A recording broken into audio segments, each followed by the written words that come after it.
Hey guys, System here, and this is FTB Skies. I myself am having a wonderful day. Hope you guys all are as well. Go ahead and jump forward and move on with the pack here, right? So in between episodes, have not done too much. I did do some crafting, and I guess some idling too. Really just letting my polonium build up over time, I guess. Even when I'm not playing the pack, so I think I idled for about an hour and a half or so.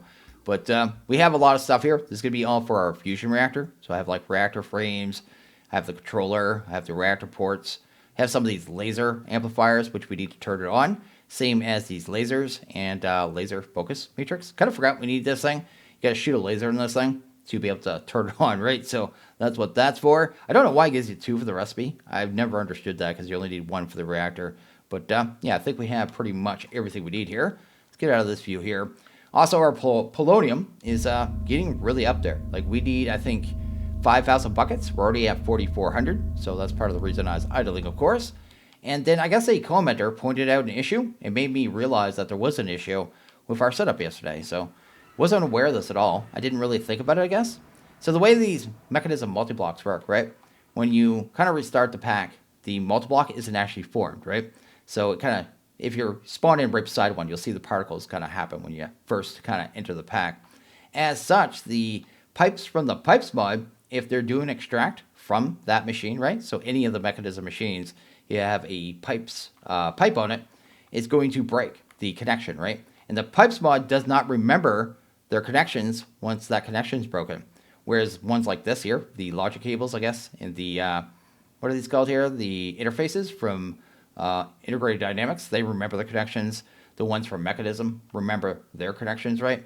But the pipes one, they forget. They're not very smart. So yeah, it just won't extract anymore. So it wasn't pulling out the liquid lithium and then getting converted into the lithium there. So something to be aware of. Just don't use the pipes mod, I guess, for extractions from any of the Mekanism multi-blocks is basically what I'm trying to say. So just something to be aware of. So we're going to go ahead and set this up in a compact machine. So it'll be on this little platform here. Going to get the center blocks kind of put down. Then we'll kind of work from there, right? So to build this thing, you got to build this little plus sign, right? I'm going to be using a lot of reactor glass too because, well, it's way cheaper to craft. So it takes almost nothing to craft that versus these ones that take the polonium and atomic alloys, right? So you kind of build this kind of shape here. So that is good. Then on one side, I'll probably set up our port. So I'll do this. Oh, we need to have the thing on the top. This has to go on the top, doesn't it? Yeah, I think that's actually correct. Let's go ahead and actually move that. We'll put our ports and stuff on the top, I guess. But what you want to do is build a few more plus lines, I suppose. So go ahead and do that. These will kind of double as windows into the reactor anyway. It looks pretty cool when it's running. So, you know, more ways to look into it, I guess. So that'll be good there.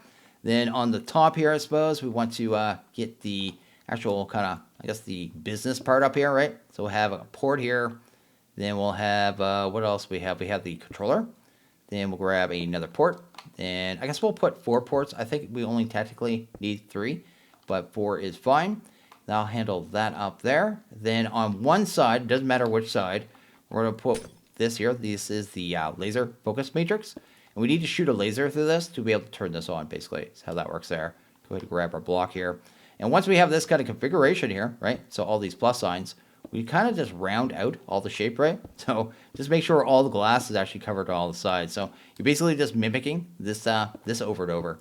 So it's really easy to get figured out here, right? So just cover up all your sides. Make sure there's no actual reactor glass showing at all, right? So just like that. Whole bunch of plus signs, like I said. Anyway, go ahead and get this done here. And if I did everything right, this will just multi-block for us. And then we just go ahead and get it going. We do have to make one more item here to be able to get this going too.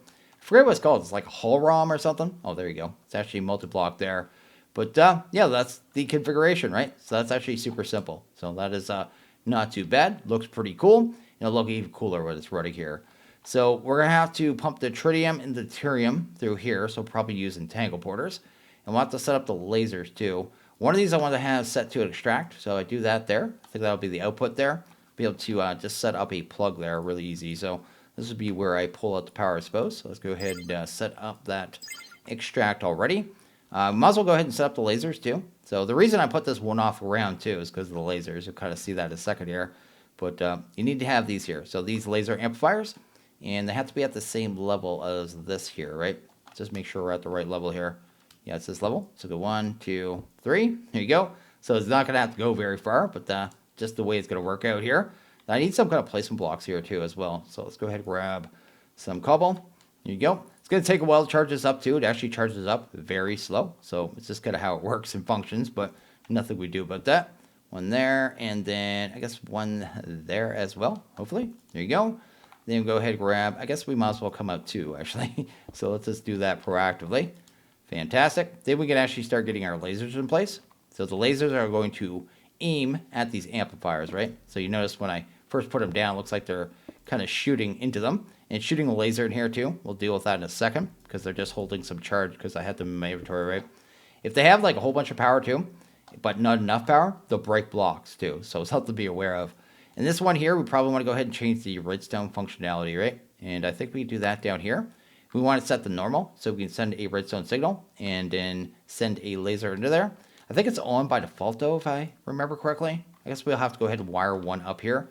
Test that real quick, because I'm pretty sure it fires the laser, just by default. So good, put one of these right here. Then go ahead and do that. Is that going to fire? Is the power going in there? No, it's not. So that's actually not too bad. So this thing has to reach 2 billion RF before we can actually turn on the reactor. So it's going to take a little bit of time there. And then we'll go ahead and run us last cable, right? There you go. So in time, that'll get charged up, this front one here. So the power is going into these two, right? But it automatically is pushing the power forward. The red dot is where the laser is going to come out when you put it down, right? So you want that pointed at the actual focus matrix. So that's how that functions there. But that's going to take a long time, right? It only has 25 billion. It's going to hit 2 billion. I'll probably go ahead and throw this down too, and a lever. This will be how we fire the laser, right? So that'll work there. And this is effectively ready to go, except for we need power, right? And I guess we need to get our gases there too, right? Might as well get them in place. So I'll have a tangle porter here, I suppose, and then one here. Then we just use tubes, I think, at this point, right? So let's go ahead, grab a tube and a tube. So let's go ahead and go to gases here. Go and make sure that's on output. And inside here, you can see it's formed. Everything's working. We can set a injection rate. I'm going to leave it on 2 by default. But after it's going, we'll end up turning that ejection rate. The ejection rate basically means how many billet buckets it's going to send a tick. So right now it's going to send one, I guess mix is what it's going to, it's not going to send, but mix. So in here they get mixed together to turn to DT fuel. It'll be 1 millibucket of deuterium and 1 millibucket of tritium, but we turn that up to, I believe, 98. So we'll do that after it's on here. So I guess while that's charging, we should go ahead and make the next item here. And that's going to be a hull ROM, I think it's called. Let's go ahead and grab some gold dust here, I think is what we did. So let's make like a stack, because just in case we need more of these. But you need one of these every time you want to turn the actual reactor on, right? So go ahead and grab 4 of that. Then you run it through one that has carbon in it, right? And you just put that through there. And I think we just got that thing, right? So let's go to hull. Isn't that what it's called? No, it's HL, isn't it? HL, grab that. This is a hull rod here. We need to put in a very small amount of DT fuel in this, I think. I think it only holds like 10 millibuckets or something like that. Oh, where did I put that tank? It's actually in my inventory, isn't it? Go ahead and grab this thing. Go ahead and pump this down. I looked this up too, like I said. It's actually a real thing. Like, this is something that they use to actually test and, I guess, set off reactions. You know what I mean? Actually do nuclear testing, right? So I think that's pretty cool. Basically, it's like a little hollow device that distributes heat and radiation evenly with inside it. Then they put a little bit of like deuterium or tritium there and actually like do reactions. Like I did not know this was a thing. Didn't read too much in depth about it, but yeah, just looked it up very quick because I did not know the word at all. But yeah, it's a hollow area. That's what it is. That's the translation anyway. So anyway, let's go ahead and jump back in here. There isn't a lot we can do right now. I may go ahead and do the crafting for the SPS, because I think we'll go ahead and do that next. Just get it done, right? Anyway, let's go into here, drop that in there. So this will be where it sits here. So in here, we're going to have a plasma section where this thing kind of generates heat. It has a little bit of plasma in there right now because we did shoot a laser in here, even though we didn't have fuel. If you shoot the laser in here, it will produce heat. The heat kind of determines, I think, how much power it actually produces, right? So the more plasma, more heat we get, which means more power. But that's going to be determined by our burn rate with the actual fuels here. The case, I don't think that really matters too much. There's a way to run this in a cool mode too, to make it kind of like this produce steam. Then kind of use the steam to produce power, I guess, elsewhere, right? So massive amounts of steam. But we're just going to do the pure power from the reaction itself, right? So that'll be the way we do that. And then down here, I guess we have a whole bunch of stats. I don't really know any of the meaning of this stuff here. I guess water cooled. It shows us our steam production and stuff like that. But we're just gonna set it off with the actual reaction, right? So I guess that'll be a thing. It says passive generation. I guess with the min injection rate of 2, it's gonna produce 400k FE a tick. But we could change that, right? Actually, can we test it and see how much it'll produce with the other one before we even get this going? I'm kind of curious. If we go here and go to 98, and then do I hit enter? Yeah, I hit that right there. And if we go down to stats here, 19.6 million RF. So I think that's where we'll max out, because I don't think you can go above that, but we can test that real quick. No, I can't go to 100. It won't even let me put the second 0 in. So 98 is the max we could do with the deuterium, the tritium. And like I said, you can pump pure DT fuel in here, right? So if you have like a whole bunch of production DT fuel, you can pump it in here. And if you have like an excess of deuterium and tritium, you could turn that to DT and put them in at the same time. But you can't control the input rate of the DT fuel.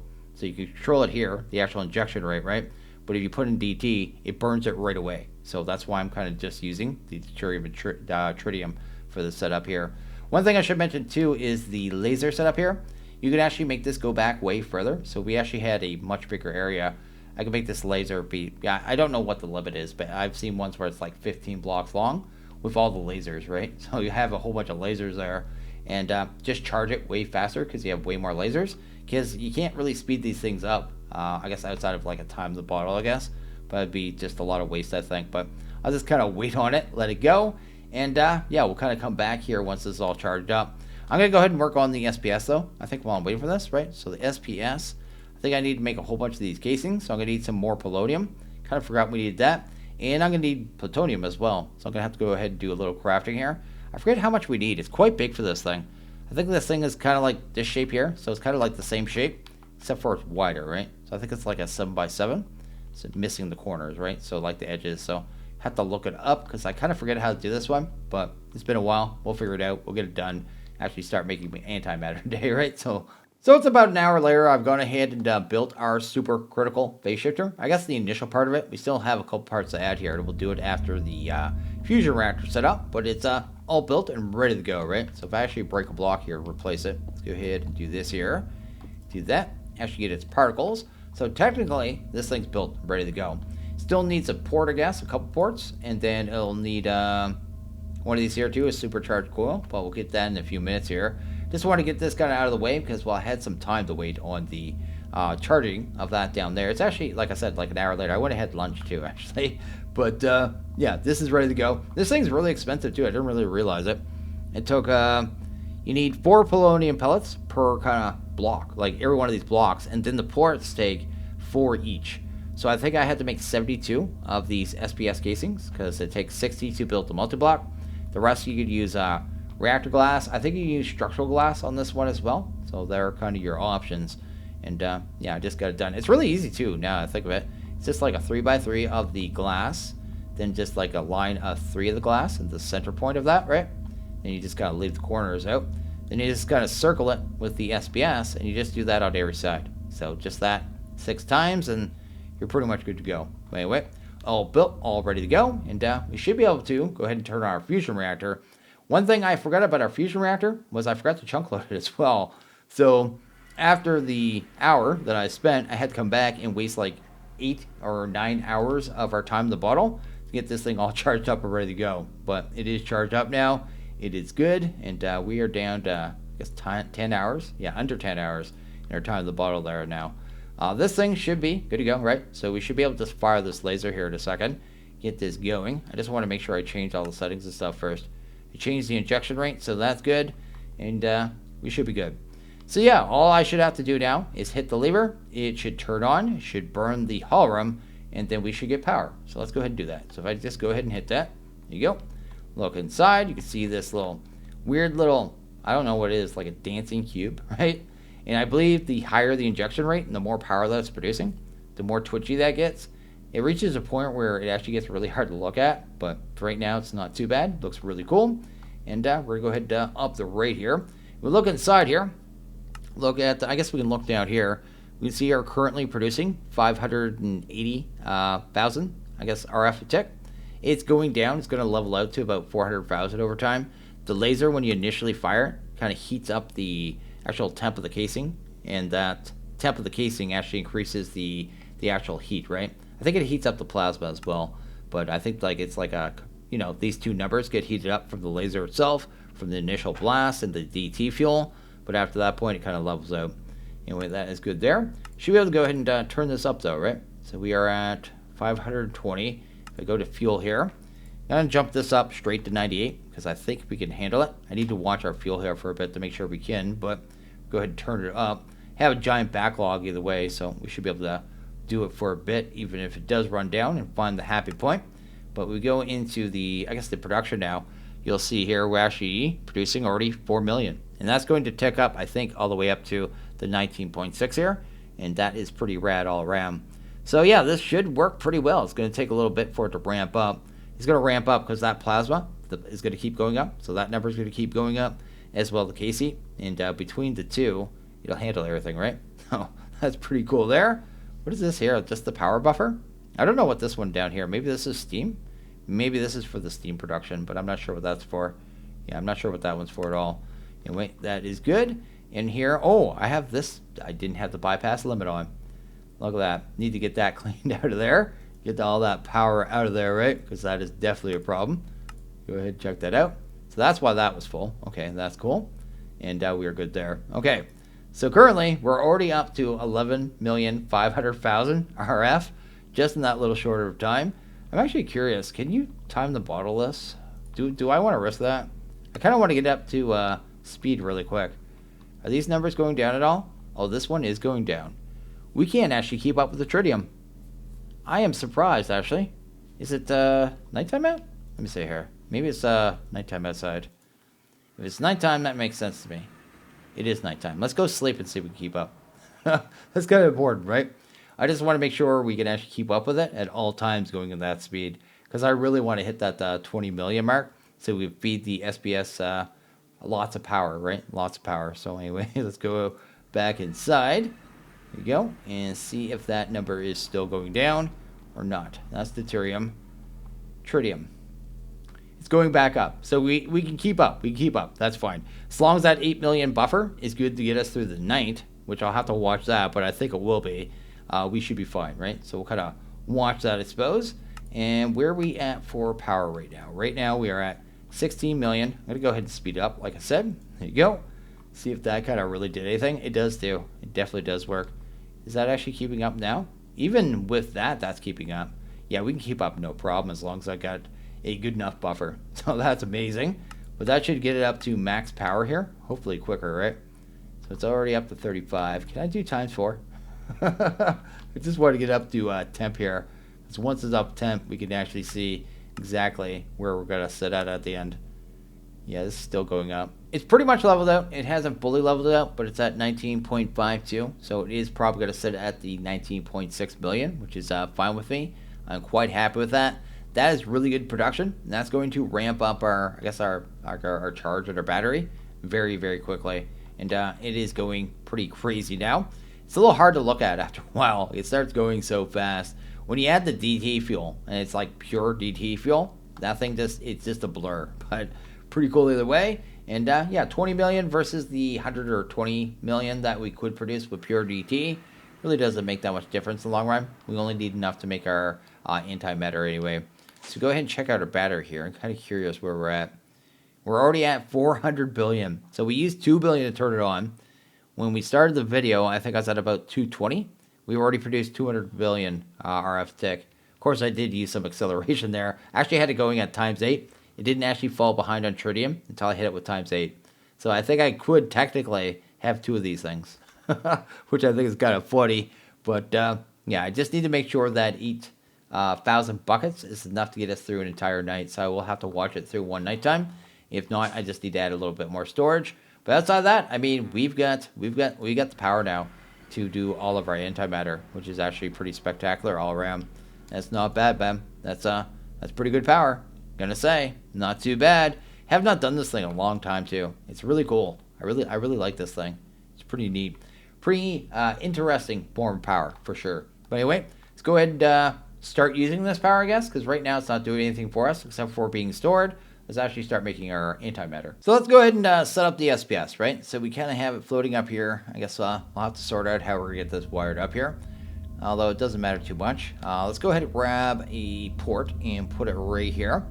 I guess this will be where we actually bring in, I want that piece of glass, come here, there you go. This will be where we actually bring in the polonium, so it'll be a little jank cabling at first, but I'll be able to clean it up once this is actually drained the backlog. But I can't really move this cable, I can tell me drained the backlog, right? Either way, that'll be where I pipe in the polonium, so that'll be that there. Then we'll have to have a place to do the crafting of the actual antimatter too. That's going to be in a crystallizer, which I'll probably do back here as well. Or I could do it straight on top, actually. That might not be too bad.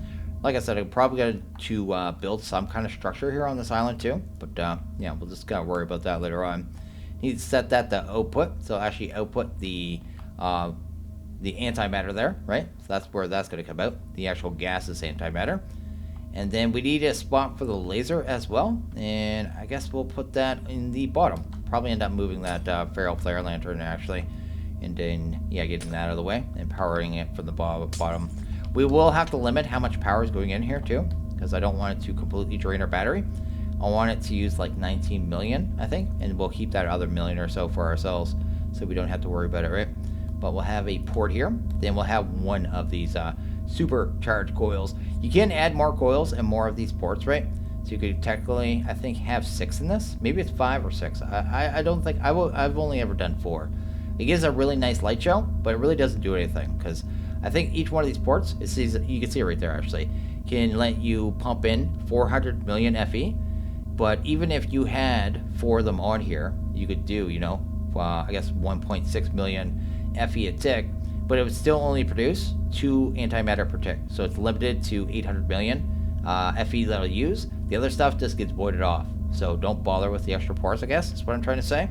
Although I guess you could add some more ports and just power them lightly if you just want to have the light show, but I'm not going to do that. Anyway, let's go ahead and do that, because it takes polonium. I like my polonium. Anyway, let's go down here.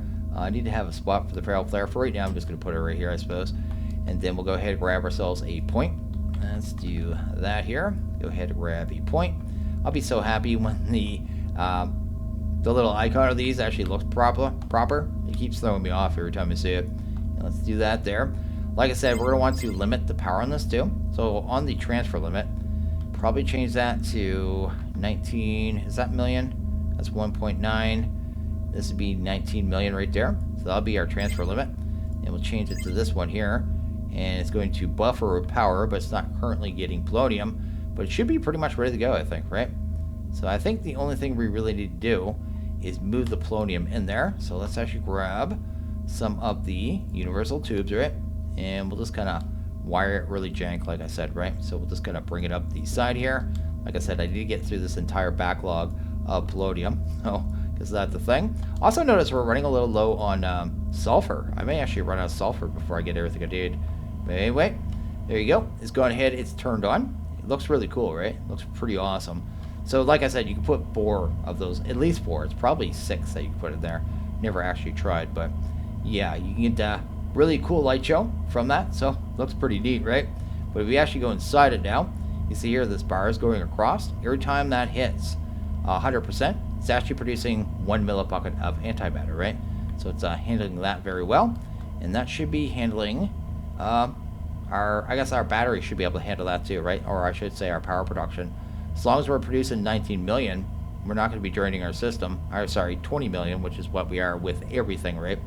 We won't be draining our system. We always have 1 million for everything else, and then the 19 million to actually produce the antimatter. So this will effectively have to go through 1,000 cycles, but after that point, it can actually turn into the actual item antimatter, right? The way we do that, I believe, is with a crystallizer. So let's go ahead and grab, hopefully one of those. So crystal and lizer. Isn't that what it is? Crystallizer? I think it's what it's called, right? Where's that machine? It's probably right here in front of my face. It's this one right here. And then we'll have to go ahead and grab that stuff. Hopefully it all comes in here pretty quickly. Almost got it. Finishing off the last ingot. There we go. Chemical crystallizer. And we should be able to set that on the port. I think it'd pull automatically. There you go. It's actually pulling it just fine. We will have to give this some power. So it doesn't really matter where we do this. Let's just do it from the back or the top, because that's where it wanted to go. go ahead and turn on the power here. And when this gets 1,000 millibuckets of antimatter, it's going to turn that into our material here, which is going to be the antimatter, right? Don't have to add anything else to it. Nothing at all. It'll just do all the work. So that's effectively our entire setup there now. We're just waiting on antimatter, and we have the power. And this will be just, I guess, going in the background for the rest of the pack until it's done. I don't even think it's going to take that long, except for if we run out of sulfur, I guess. So if I look at the sulfur here, where are we at? We were down to like 20,000 or so. I think is what we were down to. We're down to 15K now. So yeah, it's burning through it real quick. Where the other stuff, we have like 258K, right? So yeah, these ones are backed up, I think, because I think that's all we can hold, probably. That's probably why it has that particular number. I need to look at that real quick.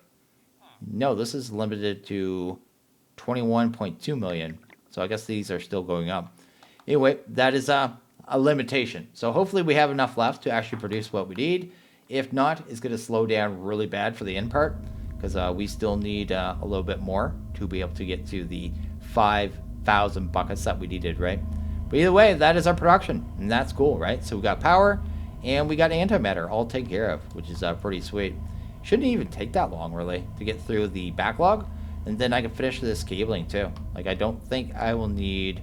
I'm going to have to look, actually, at everything and make sure we don't need any more polonium or the plutonium, because if so, I'm probably going to get rid of most of this. And I don't even think we need to really worry about nuclear waste that much anymore. Yeah, it'll just, once we get through our 5,000, I guess we won't even need that anyway, right? Be able to just turn that off and get rid of all these machines for the most part. How's this one doing? We're at, well, I'm going to need another barrel soon. I didn't realize that when I went ahead and did all the production for the parts, we got tons more nuclear waste. It's a good thing it didn't fill up, because I didn't even think about that. I was making all those bits and bobs, didn't even think about nuclear waste. But either way, that's our antimatter. We're actually looking pretty good here. Like, look at that thing. Looks sweet. And a reactor. We got that fusion reactor too. Like, the amount of I guess progression we got today is actually through the roof. It's actually insane. So I just went ahead and watched our tritium production through the night, and it only went down about 450,000. So we are more than good on production. I probably could have actually only ran 2 evaporation towers for the brine. I probably did not need 3 of them, but we have what we have, and I've learned for the future, right? So either way, we're looking fantastic. We're kind of slowly working towards our antimatter. We probably have about half one right now, which is not too bad. So we'll have one before too long. We're actually 2/3 of the way, so not too bad at all. And we're just looking good all around, and we are effectively done Mekanism. Like, there's no more Mekanism, I think, steps here at all. I think everything is effectively done. We actually don't have much left either when I really break it down. We do need this, I guess we'll do this in the next one, this fire-eyed agate. I noticed one question here. I need to mention this, Sarah, too. They seem like they're out of place. So here you have this fire-eyed agate, right? And then you go to the recipe here, and it takes pure crystals. So this is kind of like an automation that we'll have to do. And this as well. But what I'm noticing is wrong is you need the pure crystals for those, right? And then you need it here as well. You need 16. So you would think the pure crystals would be back here, and this one would be here, right? Because this one's actually more difficult. Just something I think either way, but we'll definitely have to get in that. Have to get into unstable agates. That'll probably what we do tomorrow, those two. And this one here, what do we need here for the end fiber? I don't even know what that is. Oh, that's Ars Nouveau. I haven't had to touch that at all.